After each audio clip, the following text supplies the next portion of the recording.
Okay, even though I may start by explaining briefly what that means, beekeeping is just simply the science of keeping bees or rearing bees to tap honey and other honeybee byproducts. There's so many of them, like propolis, bee wax, to mention but a few. I started this 23 years ago, 1997, at Seat of Dome Seminary. One of our priests, Reverend Father Innocent Njowa, went for the short training at Isiago, short-term training, and when he came back to the seminary, he announced that those who had interest could join, and I joined since that time. We are doing it until after ordination in 2007. I had the opportunity of attending further trainings, about 5 international training workshops on beekeeping to get advanced knowledge of beekeeping. Usually, we bet the hive. I will show you a hive later, how it looks like. We have 2 major modern hives we are using now, the Langstroth hive and also the Kenyan Toba hive.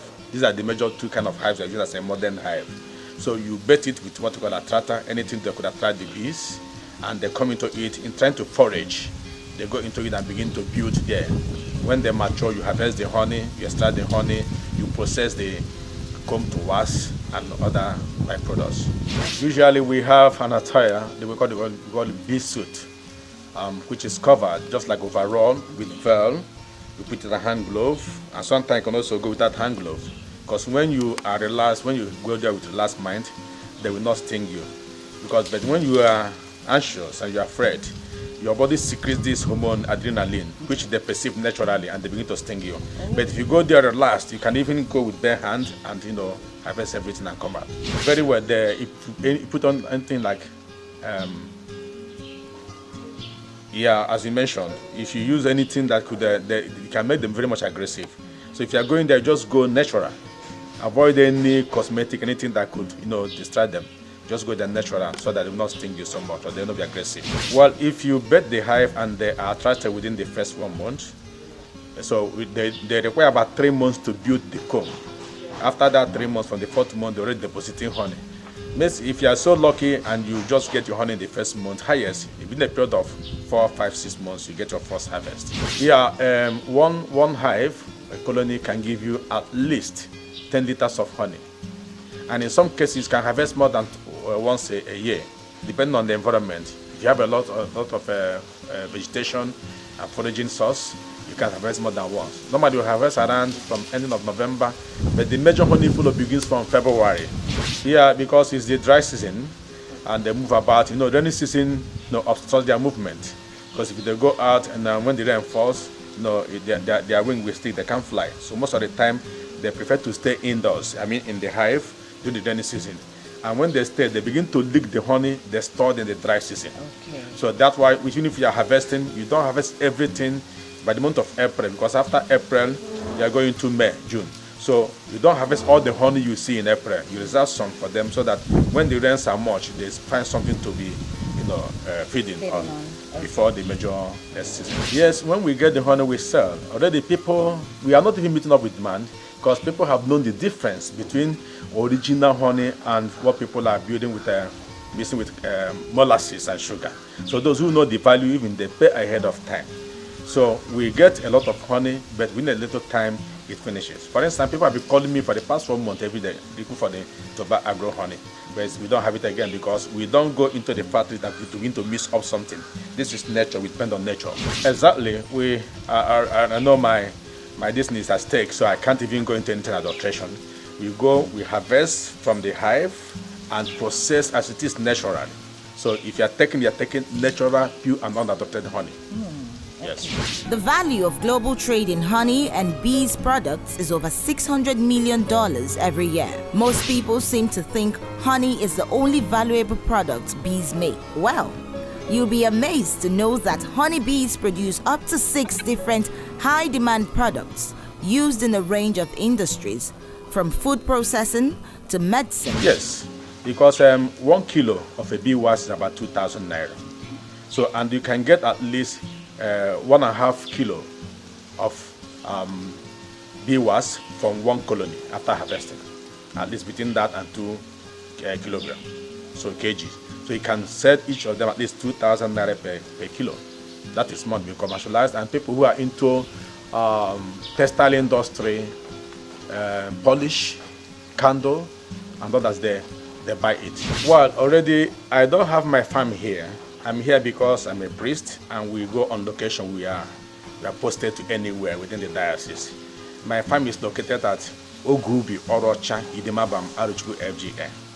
So that is the major farm. We have other sub-farms, but I'm here because I'm posted to be here as a Catholic priest. But it doesn't stop me from going to my farm to harvest, come back here and process it. But because people have known it and in the label to the product, our number is there. People call us at any time. Sometimes we take it to the bookshop and other place for people to pick there. Yes, we do. Like even roughly a month ago, we did one free here. When I was at the Isheke, I also did. I announced it to the church. I called it the post-COVID-19 era. Survival of human race through agriculture, focus on beekeeping. So people came, I trained them freely. And they just want the first part of the training. We just raised their interest, and some individuals have come asked me to help them to get the hive. And we are doing that gradually. And by God's grace also, on Friday, day after tomorrow, I'll be going to St. Thomas Catholic Parish, Aruchukwu. They invited me to come and do big training there. After we show you some of the hive I brought for them, which I'll be taking to that place. Well, it is not capital intensive. If you just want to start, you don't have anything. If you have up to, let's say, 30,000, you can start with one hive, the iron stand, and the basic things. Then when you begin to produce, when the honey begins to yield, as you sell, you can now increase. Because you just need to get the hive. The hive is major thing. Can get any. If you don't have money for iron stand, you can use anything, either drum cut into two or this paint stand. Anything you can use to stand it temporarily, and you bet it. When the bees come, when they are attracted, as they develop, as you harvest and make sales, you can expand. Yes, with the major number one problem you are having now, challenge is that people are excessively using herbicides and pesticides in controlling weeds and other pests. And you know, these bees are also living to the incense also. So people apply them wrongly and they use the wrong one, and it's killing the bees. We are calling on government, to advise them to know the symbiotic relationship between the beekeeping and what they're doing as people are in agronomy. Because through pollination, the bees will have their cause to do well. So they should be advised. That's number one. Secondly, over there, outside this country, beekeepers are paid for pollination services. People don't even know the value of pollination. It's just that we plant our crops, we harvest. We don't know what's going on. If they really appreciate what is pollination, they would like to support beekeepers so that we now talk about food security. Because when the bees pollinate any particular crop, there's increase in yield and also quantity. That's qualitative and quantitative increase in yield than what one used to obtain when the other agents of pollination are involved. Improving the honey production through beekeeping will be a sure way to add market value to the Nigerian economy. Very wonderful, because as I told you, it doesn't take much to start. Many people sustain their families with beekeeping because a bottle, or let's talk about now, a liter of natural pure honey on the general level is between 4,000 and 5,000, though you can differ from city to city. And if somebody can, within a space of 6 months, if you just started with one colony, you are making not less than, when we say 10 liters, it can be more. Let's bet a minimum of 10 liters, and you have sold that for 4,000 naira. That's already 40,000. And just subtract the money you used to build the hive, which is nothing. You're making it, and you continue that way every year. So, but I think that most of our young people are still waiting for a white-collar job. They don't want to bend. If they settle down, beekeeping can sustain somebody. The international body is interested in Africa. Like 2 years ago, Nigeria hosted for the first time Happy Expo, which comprised some representatives from US and Europe, and all the African countries there quartered in Abuja for more than a week for that. So, but our people don't really know that. They just want something that can be very fast. If they can just settle down, a minimum of 6 months, 1 year, now you see how you are growing through beekeeping. You can make it. Research has linked honey to an improvement in gut microbial balance, coughing, and other respiratory conditions. Because of honey's trace nutrients, the sweetener has been thought to have antibacterial, antioxidant, and anti-inflammatory properties, along with healing potential for ailments such as sore throats, digestive disorders, and burns. But you could be in more danger when you take fake honey? Okay, fake honey, actually, if you really want to do the analysis, it requires chemical testing in the laboratory.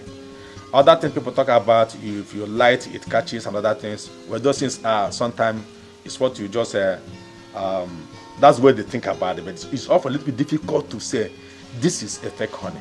But if you suspect fake honey in terms of ordinary sugar, refined sugar, if any honey they do with refined sugar, if you put it in the refrigerator for 24 hours, the sugar will settle down and the water will flow. But on top, but when you are sure that you have a natural honey, there's no need to refrigerate. If you refrigerate, you are reducing the quality. So it is often, if you really want to talk about knowing the difference, you have to undergo some chemical processes that takes like 2-3 weeks to really analyze the content. That's why we are very careful. Most of you see the one they do with molasses and sugar. If you look at them, the same color and sometimes the same taste. Well, of course, now it's not good. Already, some people are diabetic. The doctor says, please do not take refined sugar, but you can take honey. And they go to buy that honey in quote, not that it's also sugar. When you fry sugar, it turns brown or molasses. So people who are diabetic, they are taking it, hoping they are taking honey, is endangering their health more. They will be diminishing gradually.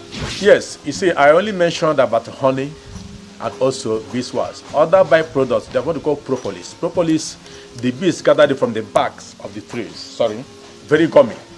And they use it to seal any unwanted entrances or openings in their hive. Now, those propolis now are used by people who are in the dental field. They use it as fillants when it's processed. We talk about royal jelly. You know that many supplements contain royal jelly. Royal jelly is a milky substance the worker bees use in feeding the future queen, and is high in protein. That is why some of these supplements contain royal jelly are very expensive. We have also what we call the bee venom. This thing, when it stings you, pains you, that thing is therapeutic. It is used in treating partial stroke and paralysis and other things. It is a kilo of bee venom. It's not less than $1,000. The white people they value it more. Often they purposely is to get the bees to get it, but often they are made into capsules with what we call mud or honey wine, which is from fermented honey. If you ferment natural honey, ferment it, it becomes alcoholic and very sweet. I follow you.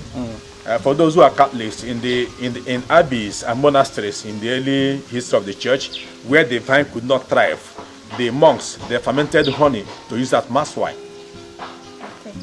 Honeybees are social in nature and often live together in large, very organized and sophisticated communities called colonies.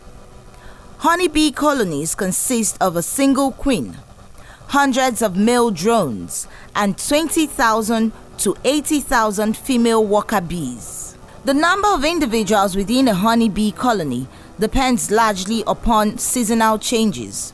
A colony could reach up to 80,000 individuals during the active season. The queens are the only members of the colony able to lay fertilized eggs. An egg-laying queen is important in establishing a strong honeybee colony and is capable of producing up to 2,000 eggs within a single day. Queens mate early in life and store up to millions of sperm within their body. While they are capable of living up to 5 years, they often only live 2 to 3 years producing eggs. Okay, actually, if you come to a colony, what makes a colony of bees is the queen, which is always one in a colony, the drone, which are very few, and their major work is to mate the queen, and the worker bees, which are unfertilized female bees. They are the greatest in number. They are the foraging bees, they are the worker bees. They go about getting everything to grow. The drone is just for mating the queen, and they're very few. Often, sometimes when they after mating the queen, the drone will die. These worker bees, they get it from nectars of flowers and pollen. And when they bring inside the colony, they cogitate it and they deposit it into the hexagonal shape of the comb. And they undergo some processes after time as they fan their wing, they are evaporating the excess water content of those things. And after a period of 2 weeks, 3 weeks, the whole thing generally will just turn into the honey. So when you go, you collect the comb, you extract the honey. And as you collect the comb, you return the frame. They begin again with another comb. So you just process the honey, separating the honey from the comb and processing the comb to wax. That's immediately that can come from wax. The queen is just, after mating flight, what we call mating flight, because when a queen is raised, after mating flight, the queen does not meet with the drone again. It meets once in a lifetime. And after that mating flight, which is on the air, the queen returns to the colony and begins to lay a minimum of 1,000 eggs daily for the rest of her life, which could be 4 years, 5 or at most 6 years. So some queen will raise between 1,000 to 2,000 eggs on daily basis. And that is why a colony can easily grow. You can get between 60,000 to 80-something thousand bees in a colony. So it's only by one queen. So you cannot find 2 queens in a colony. What happens when the incumbent queen is getting weaker? These things they're naturally sensitive. They begin to raise another queen cell. And once the new queen is about hatching, the old queen leaves for the new queen to reign. And as it's leaving, it goes with at least half of the colony. Some of the bees will follow the old queen to go. It's not the new that goes, but the old leaves the room for the new queen. So, and as it's leaving, some about half of the colony bees will follow it to enter into a new hive. Okay, so they form another colony, yeah. Okay. Do you know that your body secretes a certain hormone when you're agitated, such that can cause the bee to sting you, especially when you are close to the hive? This means that you must be properly kitted and prepared before the business. It is against this backdrop that we also wanted to know some of the implements that are required for bee harvestation. The bee suit, see how it is designed? So here is the bag, you put it on, it's very large to cover you. However, it doesn't mean that the bees, when you aggravate them, they cannot penetrate. The what do you call it? The venom or the sting can also pierce through this. If you don't relax your mind. As this is. Yeah.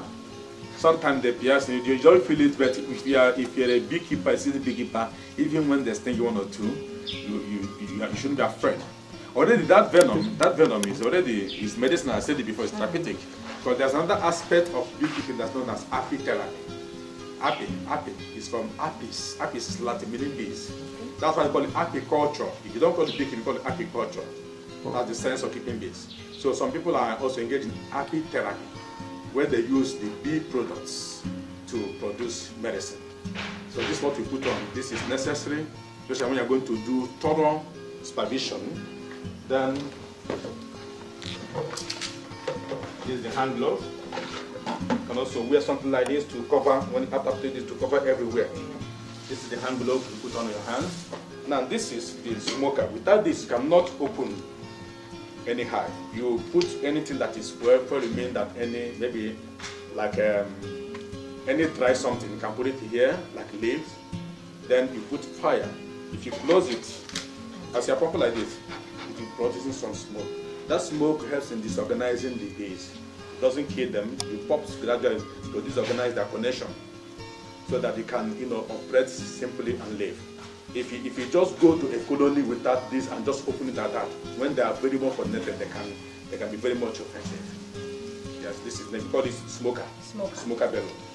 Okay, so this is called hive tool. This hive tool, if you want to open the, because of the propolis I told you, the propolis sticks the frames together very firm, because they don't want to leave any place open. So you use this to help you to shape the frames. It's very necessary.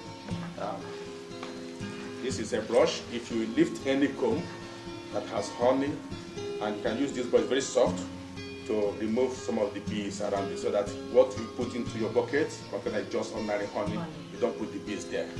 So you don't use ordinary hand to brush them there. You have, and this we are using the one that is very soft, so that not also harm the bees. But Father, the commercial honey that we see some things inside. 2 things is that some people, they put it to convince people that this is bee.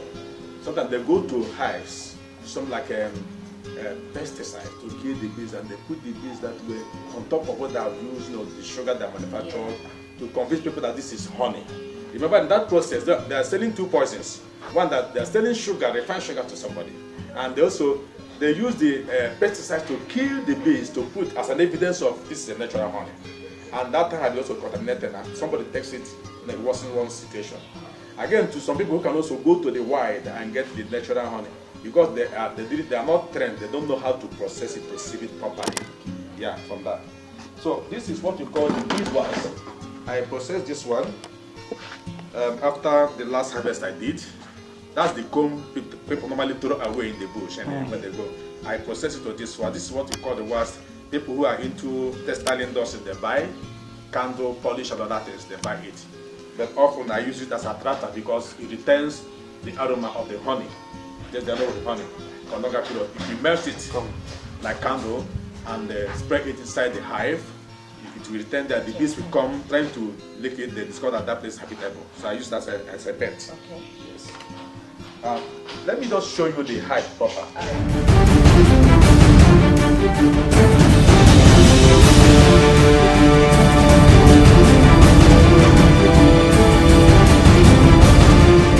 This one is one we call the Kenyan copper hive. It was, popularized in Kenya.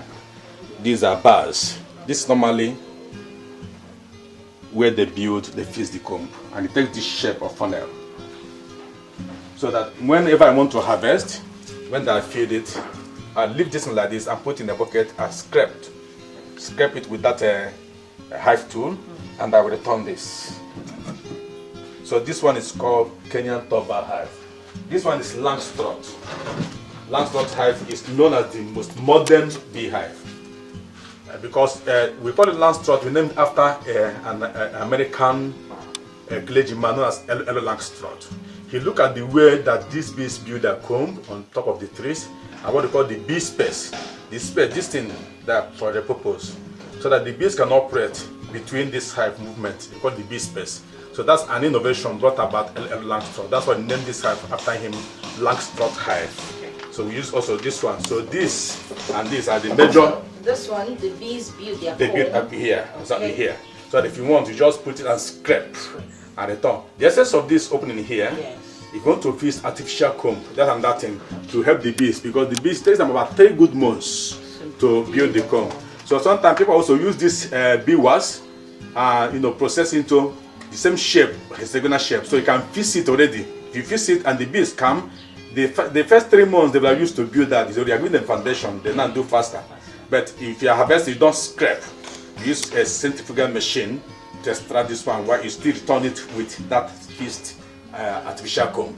That's also on the advanced level of beekeeping, which we are also doing here. So this is our final product. So, yeah.